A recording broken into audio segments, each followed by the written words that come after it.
Bismillahirrahmanirrahim. Assalamualaikum warahmatullahi wabarakatuh. Alhamdulillahirrabbilalamin. Wassalatu wassalamu ala asrafil anbiya'i wal mursalin wa ala alihi wa sahbihi rasulillahi jama'in. Amma ba'du.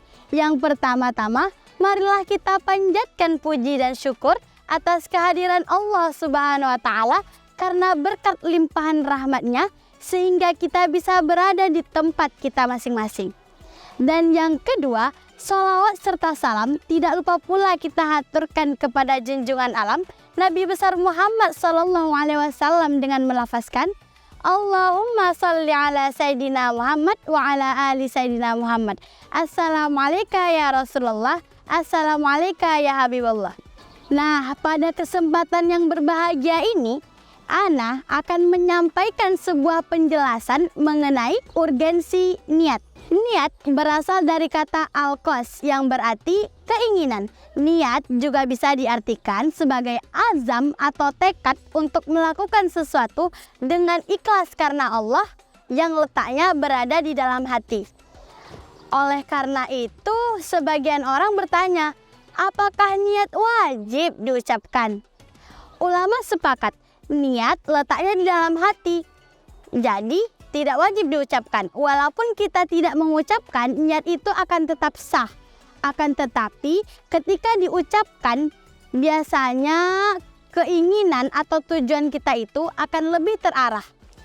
Rasulullah SAW pernah bersabda, An Amirul Mu'minina Abi Hafsin Umar bin Al-Khattabi radhiyallahu anhu, qala Rasulullah sallallahu alaihi wasallam yaqulu Innama a'malu binniyat wa innama likulli imri'in ma nawa. Faman kanat fahijratuhu ilallahi wa rasulihi fahijratuhu ilallahi wa rasulihi. Faman kanat hijratuhu lid-dunya yusibuha aw imra'ati yankihuha fahijratuhu ma hajara ilaih. Hadis riwayat Bukhari wa Muslim, yang artinya dari Amirul Mukminin Abu Hafsin Umar bin Al-Khattabi radhiyallahu anhu, ia berkata, Rasulullah sallallahu alaihi wasallam pernah bersabda, sesungguhnya amalan itu tergantung dengan niatnya, dan nilai amalan tersebut tergantung apa yang diniatkannya.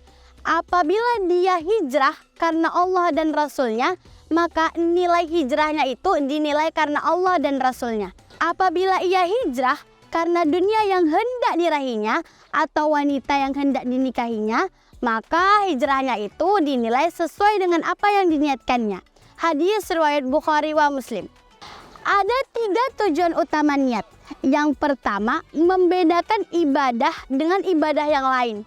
Ibadah tersebut seperti membedakan ibadah sholat dengan ibadah puasa dan juga ibadah zakat. Dan yang kedua, membedakan ibadah dengan kebiasaan. Kalau kebiasaan, biasanya kita hanya melakukannya terus-menerus tanpa diniatkan karena Allah atau apapun itu. Dan yang ketiga, membedakan tujuan dari amalan tersebut. Apakah ia berniat karena Allah atau karena dia hanya ingin mendapatkan ketenaran atau hanya ia karena ingin mendapatkan suatu kekuasaan? Allahu a'lam bishawab. Dalam kita berniat, kita tidak lepas dari 3 perkara. Yang pertama, kita berniat lalu kita melakukannya. Dan itulah yang paling baik karena kita mendapatkan pahala dari niat dan juga mendapatkan pahala dari amalan tersebut. Dan yang kedua, kita berniat dan kita mampu melakukannya, tapi kita belum melakukan amalan tersebut. Hal itu dinilai dengan niatnya saja, itu pun kalau niatnya baik dan amalannya belum dinilai sama sekali. Dan yang ketiga, ia berniat melakukannya apabila ia sudah mampu untuk melakukannya, seperti orang yang bersedekah apabila sudah mempunyai harta.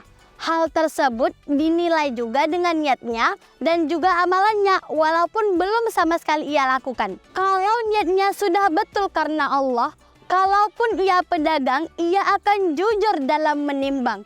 Dan kalaupun ia birokrat, ia tak akan mengambil uang rakyat. Dan kalaupun ia jaksa, ia tak akan bermain api dalam masalah yang ditanganinya.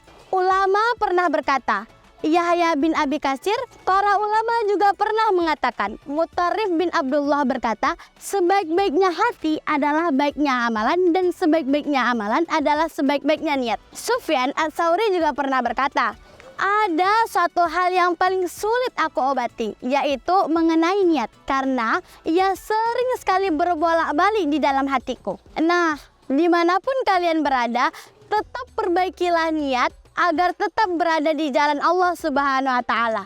Mungkin hanya ini yang dapat Ana sampaikan. Mohon maaf atas segala kesalahan dan terima kasih atas segala perhatian.